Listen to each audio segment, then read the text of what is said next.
TVUAC y el Centro de Investigación Interdisciplinaria de la Facultad de Filosofía presentan Tiempo y Memoria con Cecilia Figueroa. Comenzamos. Buenas tardes, bienvenidos a una emisión más de este programa. Hoy vamos a hablar, justo ahora que parece que el sistema económico está colapsando, vamos a hablar de una temática que nos compete y que podría sacarnos a flote o contribuir grandemente a nuestra estabilidad económica y familiar, y es la responsabilidad social y el cooperativismo.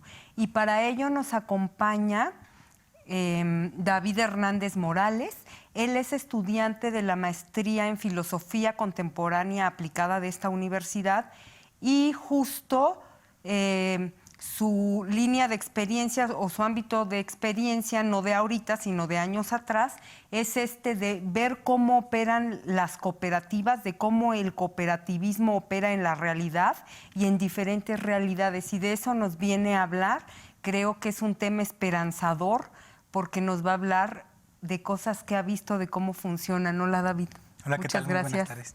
Buenas tardes. Por la invitación. Primero, háblanos brevemente, por favor, de qué significa ser una empresa, una institución socialmente responsable y cómo impacta esto, cómo permea en este concepto del cooperativismo. Bien, el concepto de responsabilidad social empresarial se deriva sobre todo de los escándalos mediatizados en Estados Unidos por ahí de los 70s, como el Watergate, y que estuvo involucrado el presidente Nixon, no sé si lo recuerdas, por ahí de los 70s. Entonces, empieza a haber un reclamo público, ¿no?, por parte de la sociedad hacia los gobiernos y las empresas, porque tenían que hacerse cargo, ¿no?, hacerse responsables de los efectos que producía su actividad, sobre todo cuando se producían comportamientos no éticos, ¿no?, como en este caso. Como también ocurrió en el caso de la crisis inmobiliaria, donde en el 2008 toda la cuestión de la especulación pues trajo abajo, ¿no?, la crisis de 2008, y que pues tuvo un impacto social en términos monetarios muy alto, porque muchas personas empezaban a perder pues sus patrimonios, etcétera, etcétera, ¿no? De ahí pues la academia empieza como a recuperar, ¿no?, esta preocupación social y empieza a trabajarse desde la filosofía esta cuestión de la ética empresarial, ¿no? Entonces la responsabilidad social empresarial es como una dimensión, una subdimensión de la ética empresarial en su conjunto. En cuanto a las organizaciones del sector social de la economía en las que están incluidas las cooperativas, pues la pregunta fundamentalmente es ¿de qué somos responsables?, ¿no?, ¿de qué nos tenemos que hacer cargo? Y por otro lado es, que esa ya es una cuestión muy filosófica, es ¿por qué tendríamos que hacernos responsables de eso?, ¿no? La responsabilidad marca como una pauta del deber ser, ¿no? Entonces podremos traducir la pregunta de la ética empresarial, ¿cómo debería ser una empresa?, ¿no? Y en el caso de las cooperativas es cómo debería ser una cooperativa, ¿no? Y esa es en general como la cuestión de la ética. Hay una cuestión también muy diferente a cuando hablamos de una empresa, imagínense, ¿no?, una empresa que tiene 5,000, 6,000 empleados alrededor del mundo, a la responsabilidad que puede llegar a tener una organización económica donde sus usuarios de los servicios, los que producen el servicio y los beneficiarios de ese servicio, pues es toda la comunidad, ¿no? Entonces, una de las preguntas es si las empresas como tal son sujetos de responsabilidad. O sea, podemos hablar de que la empresa es la responsable, o más bien tendríamos que mirar la atención a quienes toman las decisiones en las empresas, ¿no? Porque a lo mejor alguien puede decir, no, eso de la responsabilidad social pues es un mito, porque pues la empresa en sí misma no tiene capacidad de agencia, ¿no? Lo que tiene capacidad de agencia son las personas, y las personas son las que toman decisiones. En la cooperativa, dado que somos todos los que participamos en la cooperativa los que tomamos las decisiones, por el mismo esquema en el que funcionan, pues entonces ahí la cuestión es un poco diferente, ¿no? A lo mejor viendo a las empresas típicas, ¿no?, nos preguntamos si podemos confiar en la buena voluntad de los empresarios, Y acá en las cooperativas nos preguntamos si podemos confiar unos en otros para sacar adelante el proyecto por el cual nos unimos, ¿no? Platicábamos fuera de cámara de cómo los especialistas, tanto filósofos como los expertos en geopolítica, están hablando de cómo la pandemia no es que haya hecho que colapsara el sistema económico neoliberal y la globalización, sino que es el coletazo, ¿no? Que vino a acelerar un proceso que de suyo ya venía en plena decadencia. En ese sentido, David, yo creo que tu experiencia en la forma de organizar a la sociedad o de organizarse la sociedad en cooperativas nos puede servir mucho, y te decía que puede ser muy esperanzador. En el caso de México, yo creo que lo más conocido son las cooperativas de ahorro y crédito, que además sufrieron un embate y una agresión terrible por parte del Estado mexicano. No sé, ahorita me corriges, me acuerdo que hace como 10 años, que les exigieron que se convirtieran en sociedades financieras y que dejaran de ser cooperativas. Dinos por favor qué implicó, porque muchas cajas populares, no voy a decir nombres, pero ya son un mezquino negocio. Claro, y ahí es otra de las preguntas, ¿no?, que tiene la parte de la ética, ¿no? Hay ciertas tradiciones que dicen, bueno, pues la moral está a cargo del Estado. El Estado es el que define lo bueno y lo malo, ¿no? Entonces, si el Estado decide lo bueno y lo malo, pues ya nosotros como sujetos morales lo único que nos queda es obedecer, ¿no? Y muy interesante porque un sector muy, muy amplio de cooperativas de ahorro y préstamo, cuando vino esta parte de la ley que exigía justamente administrarse para cumplir ciertos requerimientos de tipo financiero como indicadores que vienen de Basilea, ¿no?, que se trajeron así como tal cual a México, se los quisieron aplicar a ese tipo de organizaciones y pues tuvieron que acomodarse, ¿no?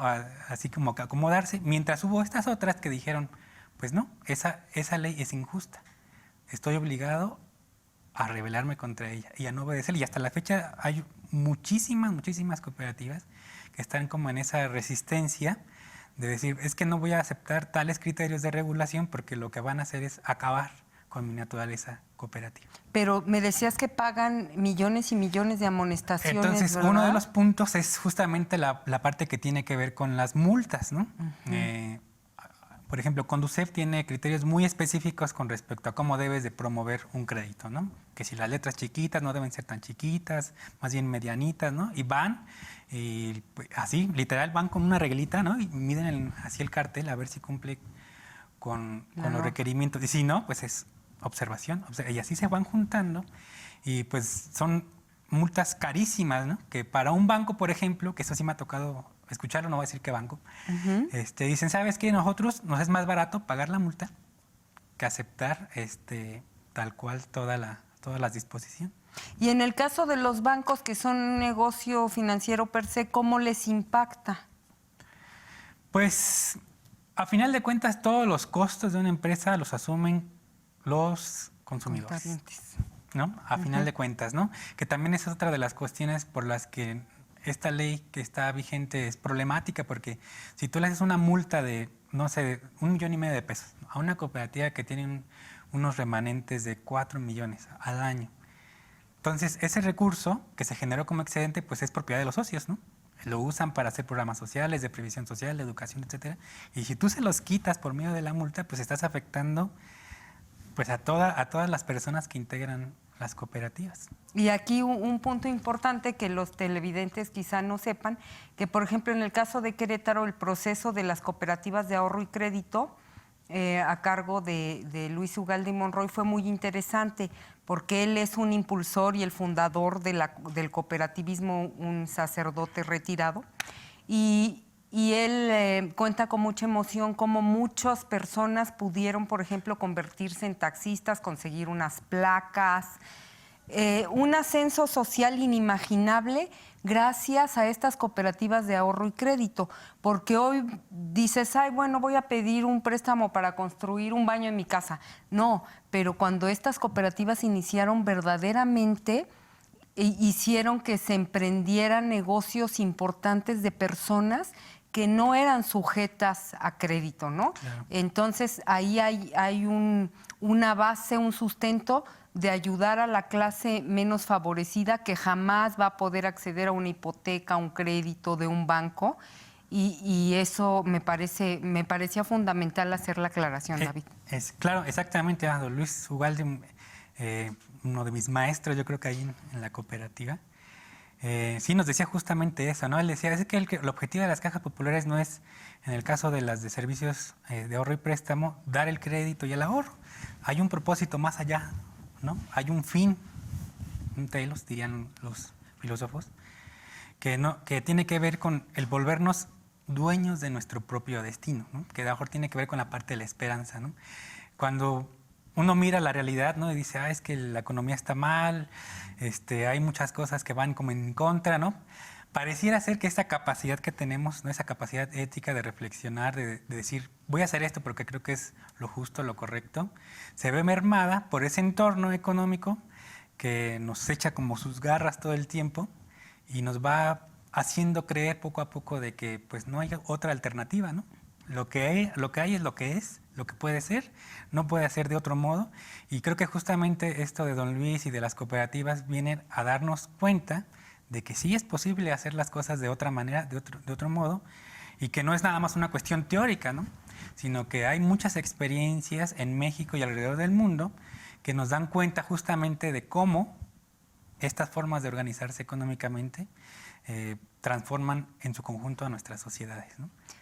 Y aquí no puedo dejar, perdón, de mencionar que paradójicamente quien quiso frenar al padre Luis Ugalde Monroy fue justo la iglesia, ¿no? Cuando le dice, ay, pues ya entrégame las cooperativas, ¿no? Querían como regresar al status quo de antes de la reforma y de querer como administrar y meterse, y entonces don Luis les dijo, no va a ser posible, y le dijeron adiós, dejas de pertenecer, y no sé si lo regresaron al estado laical, no sé si ese es el concepto, pero yo creo que eso sí es importante, ¿no? Cómo la institución, la Iglesia Católica, es la que lo reprime porque quiere apoderarse de eso que consideraban un negocio, ¿no? Y quitarle otra vez el poder a la gente para organizarse y para generar sus propios recursos. No, imagínate qué tan amenazador puede ser para un gobierno, ¿no? Encargado de pues resolver, ¿no? Entre comillas, ¿no? Las necesidades de la población, frente a una idea en la que las propias personas pueden organizarse por sí mismas sin necesidad de los gobiernos para resolver sus necesidades. Claro, ahí sí fue una cuestión de control, ¿no? De control, ¿no? Y que don Luis, pues con su valor y todo, pues le costó lo que le costó, ¿no? Uh-huh. Y eso es un ejemplo justamente de otra de las aristas, ¿no? De cuando hablamos de la moral, ¿no? La moral como esa fuerza interior, ¿no? Que a veces es necesaria para enfrentar las adversidades, que no nada más es la moral como la entendemos hoy en día, ¿no? Que ya siempre lleva un apellido, ¿no? Y como es en la que nos educaron, pensamos que es la única moral, ¿no? Y cuando algo suena a ética o a moral, pues lo primero que hacemos es pintar nuestra raya porque la identificamos con esas tradiciones muy específicas, ¿no? Como la moral. Con dogmas, ¿no? Religiosos. La moral católica, exactamente. Y hay moral laica. Y a ver, háblanos, David, por favor, de este caso que a ti te tocó ver en Ecuador. ¿Sabes por qué me encantó? Porque dices que es la propia gente, o sea, no vino un externo como tipo Madero o Venustiano Carranza a hacer la revolución, como entre los pobres, ¿no? El pensante de la clase media llega y empodera a los pobres y se arma la revolución. No, aquí dices que es la propia gente de esa comunidad y de ahí emana la idea. A ver, platícanos de eso porque es muy interesante. Sí. Las cooperativas, la Asociación de Cooperativas del Sur de Quito, ¿no? En Ecuador. Te decía, hay que darnos una idea. Es como un chorizo, ¿no? Quito, entonces uh-huh. Se divide en norte-sur. Al norte pues está la gente sin problemas económicos y al sur pues vivían más bien los pobres porque ya cambió. Y esta idea de la cooperativa de vivienda nace porque pues, era gente que no tenía posibilidades de adquirir una vivienda en los estándares de mercado que existían en ese entonces. Entonces empiezan como a ocupar, ¿no?, terrenos que eran a su vez basureros, y los empiezan ellos solitos a limpiar, empiezan a hacer lo que llaman la minga, que es una recuperación de una estrategia justamente colectiva de los pueblos andinos, ¿no?, que es todos en comunidad trabajamos para un beneficio de la comunidad, así le pusieron las mingas. Entonces a través de mingas iban limpiando estos terrenos y empiezan a fundar sus cajas de ahorro, sus cooperativas de construcción, ¿no?, que era con lo que iban a trabajar con estos fondos, las cooperativas que después iban a darle mantenimiento a las viviendas, y luego viene la escuela y vienen la de los servicios alimentarios. Entonces hace toda una red, ¿no?, que se va como creando un mercado social, ¿no?, en el que múltiples, fíjate cómo a partir de una necesidad que es necesitamos dónde vivir, ¿no?, va dando paso a otras necesidades que también necesitan como resolverse, ¿no? Y a la fecha, cuando me tocó a mí ir hace como 10 años más o menos, ellos decían que sus casas eran casas de interés social. Y ya sabes, ¿no?, uno con sus referentes piensa casa de interés social, Infonavit, pues unas mini casitas, ¿no?, seguramente. No, para ellos el concepto de casa de interés social es una casa que le interesa a la sociedad. Entonces tienen otros esquemas de estándares de construcción totalmente diferentes que involucran desde ese trabajo que hacían en la minga, ¿no?, ese irse conociendo como vecinos, ¿no?, aunque no había casas ni fraccionamientos todavía, como parte de su proceso formativo, que a la larga o después, ya que tienen ahorita sus casas y todo, pues les brinda, por ejemplo, seguridad, ¿no? Ellos salen de sus casas, ni siquiera ponen llave a la chapa, porque saben quiénes son sus vecinos, porque son personas con las que han trabajado solidariamente desde hace 15, 20 años, y que ahora que ya están ahí viviendo juntos, pues tienen detrás de sí toda esa formación como ente colectivo, que la seguridad, por ejemplo, ya no es un problema para ellos, ¿no? Aquí pues es al revés, ¿no? Tú cierras tu casa y le pones barreras y de todas las formas y colores, porque el otro, ¿no?, diría Eduardo Galeno, pues el otro es más una amenaza que una promesa, ¿no? Y yo creo que la esperanza de las cooperativas va justamente en ese sentido, ¿no?, recuperar al otro como una esperanza, y la parte de la ética pues nos ayuda también a ir pensando entonces de qué nos tendríamos que hacer cargos, de qué nos tenemos que hacer responsables, que eso nada más es un primer nivel, ¿no? Porque el siguiente nivel es qué sociedades queremos construir, ¿no? O sea, no solo es como, si soy, por ejemplo, una empresa que explota agua, entonces tengo que hacerme cargo de que esa explotación del agua pues sea sustentable, ¿no?, entre comillas. Acá no, acá es más bien, es todo desde cero, o sea, pensar a la economía desde los presupuestos más elementales, más básicos, ¿no? Y si tenemos que regresar como lo están haciendo estas cooperativas, ¿no?, a formas de sabiduría, ¿no? Ancestral, ¿no? Milenaria. Exactamente, ¿no? Como la parte de las mingas, las faenas, el llenos en los países nórdicos, en Europa, para resolver, pues, justamente nuestros problemas económicos que tenemos, ¿no? En vez de concebirnos como estos sujetos individuales, ¿no?, que solo buscan, ¿no?, de forma egoísta satisfacer sus propios intereses en permanente competencia los unos con los otros, pues darle una vuelta a todo eso y ver más bien justamente a los otros como esa posibilidad que tenemos de hacernos cargo, ¿no?, de nuestra vida, de nuestro mundo y de nuestra sociedad. ¿Y en Puebla cómo es la experiencia ahí? En Puebla, Tosepan es un caso también muy paradigmático. Viene gente de todos lados a conocer la experiencia de Tosepan.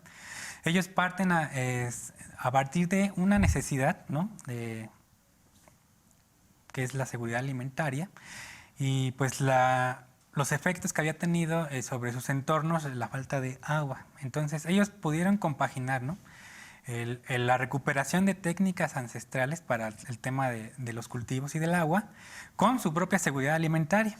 Entonces empiezan a trabajarlo, igual siguiendo el mecanismo de la faena, y fundan la cooperativa agrícola. Que ellos en su sabiduría se dan cuenta que las abejas, por ejemplo, tienen un papel muy importante para el tema de la biodiversidad. Entonces empiezan a crear también otra cooperativa que tiene como función justamente el cuidado de las abejas y pues también aprovechar algunos insumos, como es la parte de la miel. Entonces, producción de miel, producción agrícola, empiezan a generar excedentes, ¿no? Una vez satisfecha su seguridad alimentaria, y empiezan a comerciar y empiezan entonces a tener la necesidad de fundar otra cooperativa que es la de comercialización. Y pues ya la gente se va haciendo grande y se preguntan pues, cómo vamos a heredar, ¿no? Esta cuestión, este aprendizaje de estos últimos años a las generaciones venidas, y fundan una escuela, que es una escuela cooperativa también, ¿no? Que tiene pues su plan de estudios es básicamente ese, ¿no? Es cómo sostener ese proyecto con los años y con el paso de las generaciones. Y los que quedaban fuera pues eran los jóvenes, ¿no? Dijeron, los jóvenes, pues ahora qué hacemos nosotros, ¿no? Pues ya los grandes tienen sus cuestiones productivas, los niños tienen su escuelita. Y como venía mucha gente, ¿no?, a conocer esa experiencia, pues fundaron el hotel. Entonces el hotel se administra también como una cooperativa y que le da servicio pues a todas estas personas que luego vamos de fuera a conocer pues cómo esa experiencia, ¿no?, fue una experiencia de éxito y cómo esa forma de organizarse solidaria pues les cambió el mundo, ¿no? Y estamos hablando de comunidades originarias, de pueblos originarios. Sí, está en la Sierra Norte de Puebla, la mayor parte de la población es población indígena. Ok. Y finalmente, porque ya nos falta poco tiempo, fíjate que a veces cuando tú platicas con personas que no son especialistas en economía o en geopolítica, etcétera, como que no hay grises, ¿no? Todo es como una visión maniquea. O eres Estados Unidos o eres Venezuela, ¿no? Yeah. Entonces, incluso, bueno, recordemos que ese era como el eslogan que usó la oposición cuando querían que no llegara López Obrador, ¿no? Es que nos va a convertir en Venezuela porque es A o B, pero no hay otra opción. Y a mí me gustaría que tú les hablaras a los televidentes de un tono gris que está en medio y que ha funcionado muy bien, y no en países pobres, o sea, no en países de África, del Cono Sur, sino en países europeos con niveles y estándares educativos de calidad, etcétera, elevadísimos, que es la socialdemocracia en Alemania. Platícanos de eso, por favor. Sí. De hecho, el padre Luis Ugalde, don Luis Ugalde, él aprendió, ¿no? Él y los padres Manuel y Pedro Velázquez aprendieron de la experiencia alemana de ahorro y préstamo, porque es donde nace y donde de hecho hace unos años fue como considerada patrimonio inmaterial de la humanidad por la idea misma que involucra. Y sí, ¿no? Los alemanes, tú le preguntas a un agricultor, ¿y para qué te sirve tu cooperativa o tu caja? Y él te va a decir, para controlar los precios de mi producto en el mercado. ¿Por qué? Porque el 60% de los activos financieros de Alemania es controlado por cooperativas, que es una forma de decir que están controlados por los mismos alemanes, ¿no? Para hacer el contraste en México, esa cifra es como del 1%. Todo lo demás está administrado por bancos e intereses privados y un poco por la parte del Estado. Entonces significa que las decisiones de tipo económico en México pues no las tomamos nosotros. Los alemanes sí las toman ellos, ¿no? Ellos no solo resuelven el tema de cómo administran esos recursos financieros, sino también le plantan cara a todas las empresas, digamos, que vienen como de fuera, ¿no? Hay una marca reconocida de refresco, ¿no?, que a mí me encontraba mucho trabajo encontrarla porque no hay un mercado para eso. El mercado se satisface a través de las mismas producción de las cooperativas de los mismos alemanes. Te decía que esta socialdemocracia alemana se parece mucho, así a simple vista, a las políticas keynesianas que se aplicaron en México durante el periodo estabilizador, por ahí de los 60, 70, de justo proteger este mercado interno para catapultarlo, para hacerlo crecer e imponer aranceles a las exportaciones, que finalmente en México, dicen los especialistas, que terminó haciéndonos daño porque nos hizo inútiles, poco competitivos, pero en el caso de Alemania sí es un éxito. Claro, porque es una forma en la que ellos mismos están protegiendo, ¿no? Porque con esto del libre mercado, ¿no?, con los supuestos antropológicos que involucra y las prácticas que se derivan, como es esta competencia feroz y atroz, ¿no?, y que tiene que ver mucho con cómo los productos y los servicios se hacen más baratos, ¿no?, y que para hacerlos más baratos pues implica necesariamente la explotación de otros, ¿no? De otras personas, otros territorios. Porque es algo que no nos damos cuenta, ¿no? Tú ves un producto muy barato y dices, ay, me conviene, ¿no? Me conviene para mí, pero no sabes qué costos lleva eso detrás, ¿no? Y el gobierno alemán no está dispuesto a hacer ese sacrificio, ¿no? Porque pues iría en contra de sus mismas personas. Desafortunadamente el tiempo se nos ha agotado. Le agradecemos a David Hernández Morales, quien es estudiante de la maestría en Filosofía Contemporánea Aplicada en la Facultad de Filosofía de esta universidad, que nos haya acompañado y especialista obviamente en cooperativas y en cuestiones de ahorro y crédito. Muchas gracias, David. Muchas gracias por la invitación. A ti. Y a nuestros televidentes nos vemos en la próxima emisión. Buenas tardes. TV UAC y el Centro de Investigación Interdisciplinaria de la Facultad de Filosofía presentaron Tiempo y Memoria con Cecilia Figueroa. Gracias por acompañarnos.